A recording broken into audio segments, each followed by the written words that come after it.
Joining me to discuss our very first topic, I have Grace Kariuki, who's a marriage and family therapist. Good to see you. Good to see As you always, too. Karibu sana to the show. Asante. We have quite a topic to discuss today. Right, yes. There's so many like keywords that are pinging out of this topic. Surviving and then narcissistic. Yes. Of course, very, very heavy then. But maybe we can begin by discussing what we even mean by a narcissistic spouse. What are those traits? What are those? Right. How does that actually, project? Okay, Joyce, I'm just going to read the list. Okay. So there is an insatiable appetite for attention. So they're always seeking for attention, extreme feelings of jealousy, an expectation that you're going to give me special treatment. So I'm a special person. Exaggerating events, talents, importance, achievements, that grandiosity that I'm a person of great standing and all that. And then you have very high and extreme sensitivity to hurt. And if they don't get things going their way, they immediately go into hurt, feeling hurt and rejected. And so they fight that back. And then difficulty maintaining healthy relationships, of course, fantasizing about their own intelligence and success and where they want to be. We've all had people like that. And then the ability to take advantage of others. So I need this to happen. So I know how to manipulate my way to get you to get me where I am. And it looks like I'm interested in you, but really no, I'm not interested in you. The big one for me is a lack of empathy. Because if you cannot feel the pain of another person, if you cannot feel the joy of another person, then you're going to have very difficult time having healthy relationships. And then there is also a belief that only certain people can understand their uniqueness. So whatever you say, if you are not on that radar of being an important person, you whatever you feel, doesn't work for. They respond to criticism with anger, humiliation, and shame. So they know how to shame people. And they seek out praise and positive reinforcement from others. Now, I want to say that narcissists are not born. They are socialized into that space. Okay, let's get into that because I do want to find out, is this sort of a mental state?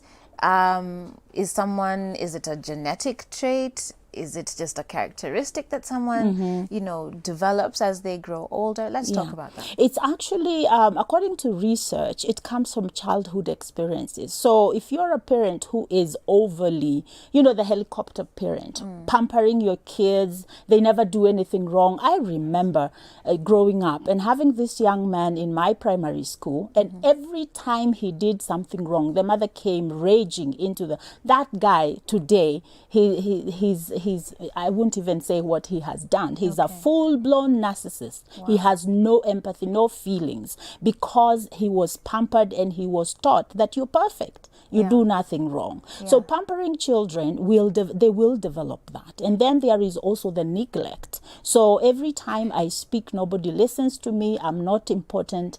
And so I develop a way of being. So these are coping mechanisms that we do develop over time. Deep down in a narcissistic heart, there is a feeling of not being good enough. It is a fear and inferiority complex that is actually covered by this persona. So you're projecting like strength and authority, but deep inside, it's actually you feel. So they live on these two polars.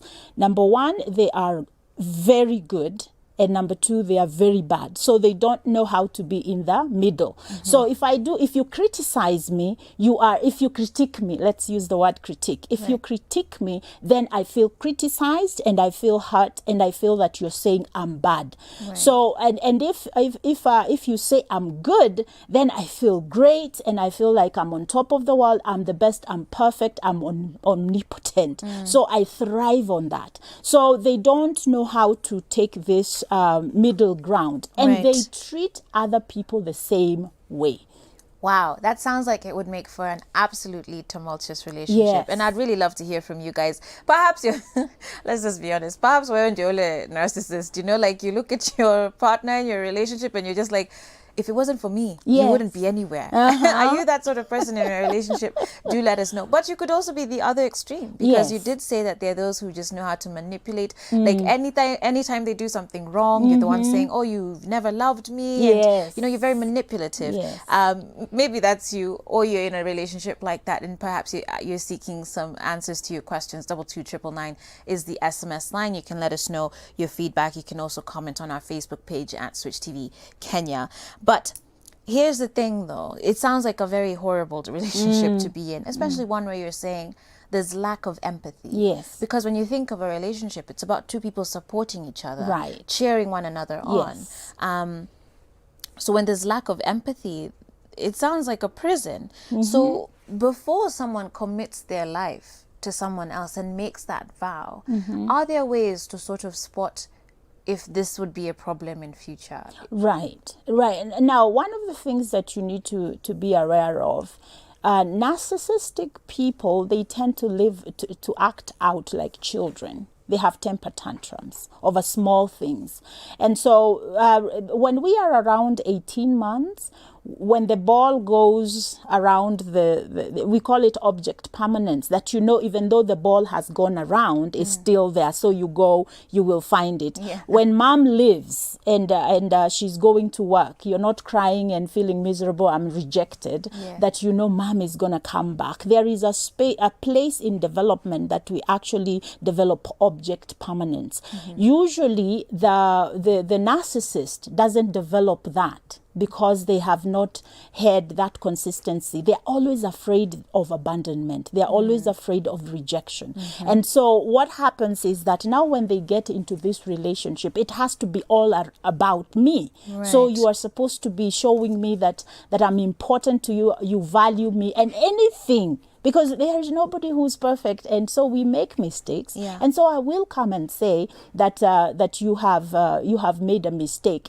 And if you always think that when I say you've made a mistake, I'm rejecting you, you are always fighting me. Exactly. There are those people, as soon as you say, I really don't like that you did this, they think you're breaking up with them immediately. Yeah. So it's important that early in the relationship, you need to spot these things. Overly jealous, remember what we said? Yeah. And always when you see that a person turns everything about themselves, which sometimes we call gaslighting. When I tell you that something isn't right, you always turn it around to say that it's my fault, or to find a way to make me feel lower. See, people who struggle with inferiority complexes, what they do, they devalue people in order for them to feel better. And so you need to be very careful when you're dating to kind of spot these red flags. Obsession with self. We may be sitting and I'm telling you about a story about my life, and you immediately go like, I have to have a better story than yours. And then check out for people who tell you stories that do not add up. They tell you they are managers in an office, but really they are the office the assistant. You need to be, those are some of the, when they paint their life to be what it is not. Also, when they tell you about their family and it's not really like that. If you find the stories are not connecting and this person is painting themselves what they are not, that's a sign that this person is not okay. Jealousy. If you start dating a person and within the first month they are already negative about your family, negative about your friends, negative about your workplace. I don't like you when you dress like this. Why can't you do this? Why can't you make your hair differently? A person who is constantly having that negative rendition of you, you need to be very careful about that. And once you set those boundaries very early, it doesn't, because you are in love. If you're in love with that person, doesn't mean that you cannot set boundaries. The problem that we have is that people don't understand abuse progresses over time. And these patterns that we form in our relationships very early, they become the way we are going to be. For instance, somebody might tell you, if you really love me, you would.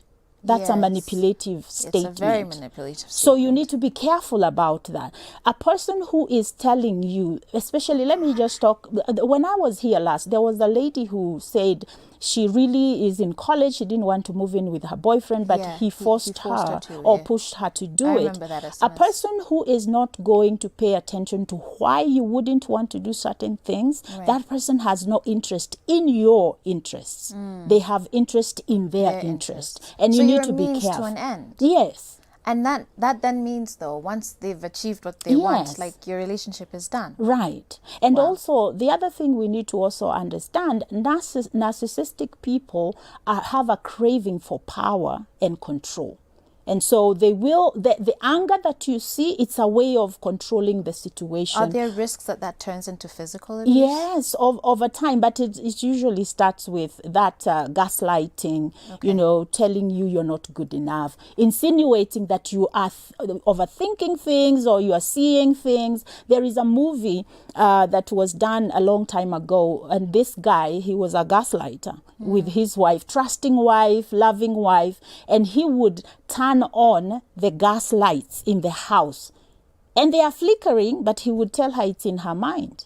That's a way of mind control. And we need to be very careful when somebody is trying to control your mind by telling you the way you think is not correct. All right. Wow. Well, we're going to be taking a break just now, but when we come back, we're going to continue this discussion with Madam Grace, talking about narcissistic spouses. And of course, when we come back, I really want to touch on now the other side of you sort of being on the receiving end. Yes. What does that mean? What are your solutions? A lot of the times, as we were talking earlier, people just say toroka, kimbia, hepa. Is that the best thing to do? Is there another way to deal with that? We're going to be looking at that and much more when we get back. You can keep your feedback coming. 22999 is the SMS line, and also at Switch TV Kenya on Facebook. With that said, do stay tuned. I'll be back in just a bit.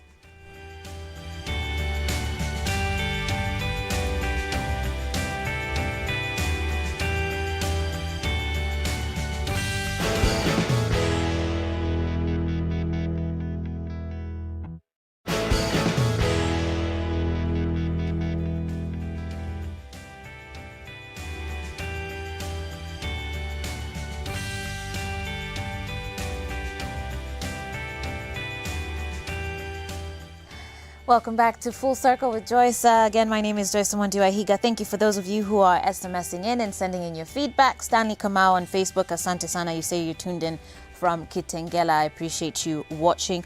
I'm also going to get to a few SMSs here. Oh, Stanley actually has also SMSed. Mazay should be given a gold star for a true fan. And you say you enjoy watching, you enjoy the mornings with this show. Asante sana for that. I'm going to be getting to a few more of them in just a bit. But of course, just before the break, we were discovering, what does a narcissistic person look like? How do they project themselves? Then how does that manifest then in a marital relationship?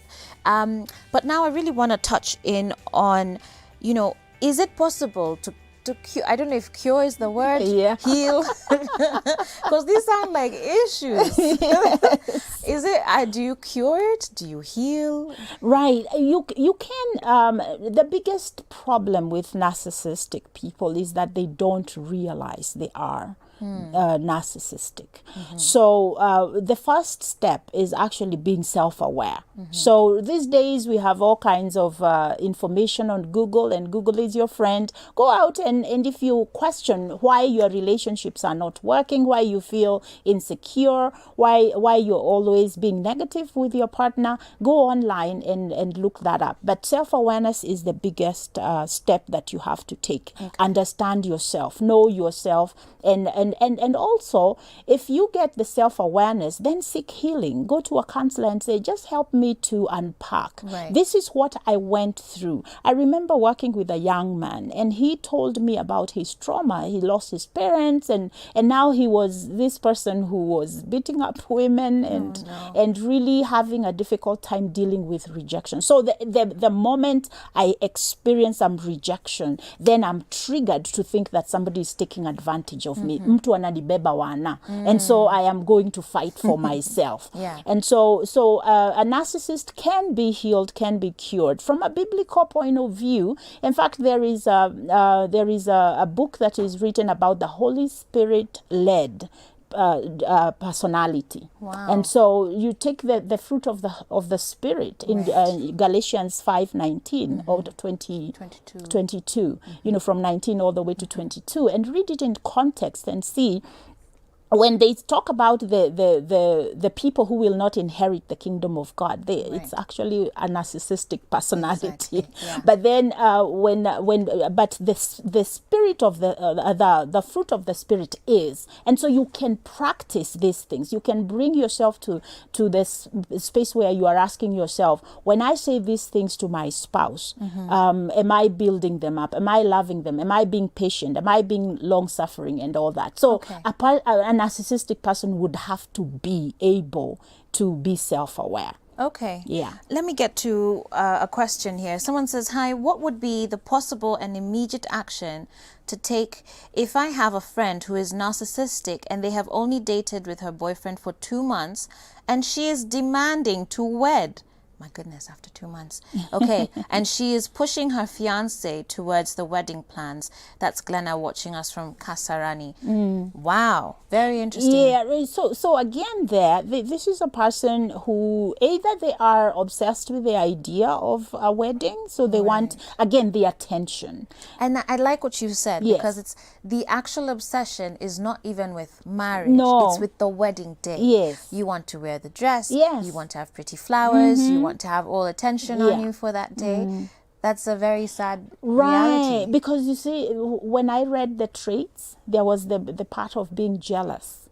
So you're jealous of other people's achievements and you want to achieve. So this is your personal goal, but it has nothing to do with anything except you feeling good. Yeah. And so the day after the wedding is over, then what? Right. So it would be important for the person who is with this girl to be able to clear, kind of be very clear about their boundaries. Yeah, we are going to get married, but not now. Right. And it could point to a lot of insecurity too. Yes. That you feel maybe you don't want to be alone. And so you feel like this is the way to sort of lock down the guy. Exactly. Put it crudely rather, but you know what I mean. Yes.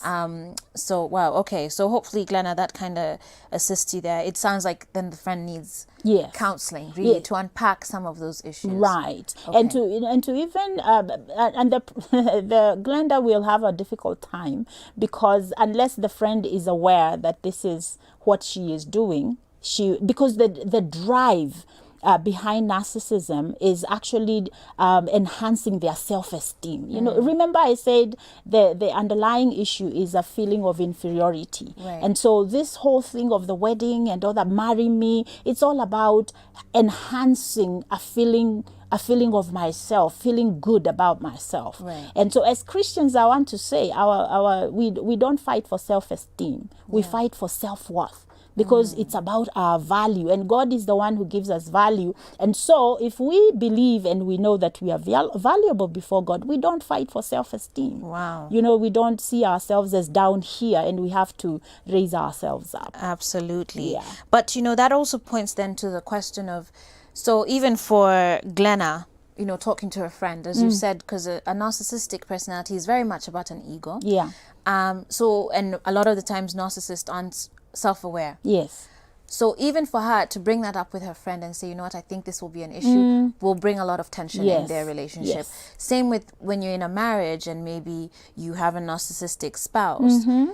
What then do you do? Because by the time this person actually agrees that they have an issue, goes out to seek help for the issue, goes through the treatment to heal from the issue, it can take quite a lot of time. And probably by that point there's already been a lot of abuse. And so you typically hear people just say, I'm done. I'm done with this relationship.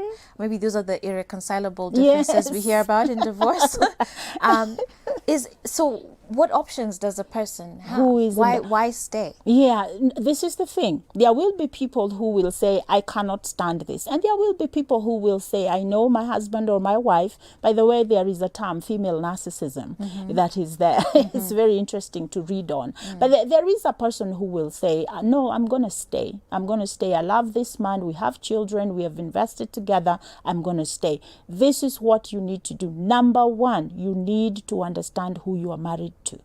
So you need to do your research and know first, know where you are, know who you are dealing with. So if you are able to tell, this is a narcissistic, my spouse is narcissistic, now accept that. Stop expecting them to act any other way. Right. So don't have expectations that they are going to change. Don't. Just leave them alone. Okay. Just accept that. Yeah. Number two, once you know that, then study how narcissism is like and see how your spouse acts in those ways. Number two, set boundaries, set boundaries, set boundaries. Do not allow them to override you no matter what. Okay. So a lot of times how abuse develops over time is that they escalate, and remember, they are seeking to enhance themselves, so they escalate, and then the escalation overwhelms you, so you back down. So I usually say, what you do, let them speak, let them do what they do, still come back and say, I hear you, honey, but this is not acceptable to me. All right. Number two, the other thing that you need to do is to continually enhance your own self-esteem, self-worth, self-belief, and a feeling of I'm in control. Do not allow yourself to be brought down by the things that they are doing. And when there are consequences, when you set consequences about their behavior, please don't back down. It's like a child, the way that we raise our children. Sit there and cry, but after you cry, please clean up the kitchen. So don't allow the temper tantrum to push you away. So you need, and don't second guess yourself. And if you're a spouse and you're feeling overwhelmed, please seek us, the marriage counselors, to help you process this. You don't always, the answer is not always leave. Right. Sometimes the answer is you set your own boundaries and be stronger. Develop your strength, because remember, once you learn about a narcissistic spouse, you will know that they are acting out of a space of fear. Right. And insecurity. Yeah, and insecurity. Wow. And so don't fight them back. That's we have mothers who are narcissistic, we have fathers who are, we have bosses and all that. So learn not to fight them. They love the fight, but you're not good. Engage in it. And you're not good in it. So walk away and again always come back and say, when you did this and this is how I felt. You need to do that, but don't expect them to say, oh, I'm sorry. The other thing is that narcissistic people do not apologize. They don't use words. We might have to continue this discussion. I think there's so much to cover with narcissistic personalities, but I do have to wrap up this segment. But just before I let you go, Oliver from Kisumu asks, good morning, Joyce. Is a narcissistic personality same as a psychopath, I guess? Very quickly. Not really. Not at all. We do have psychopaths who are narcissists, but not all narcissists. It's not always an immediate connection. All right. Well, let's wrap it up there, Madam Grace. Thank you so much for coming through. You are welcome. Thank you for this very insightful conversation. You are welcome. And indeed, guys, I hope by this discussion alone, you're just understanding that marriage is not just something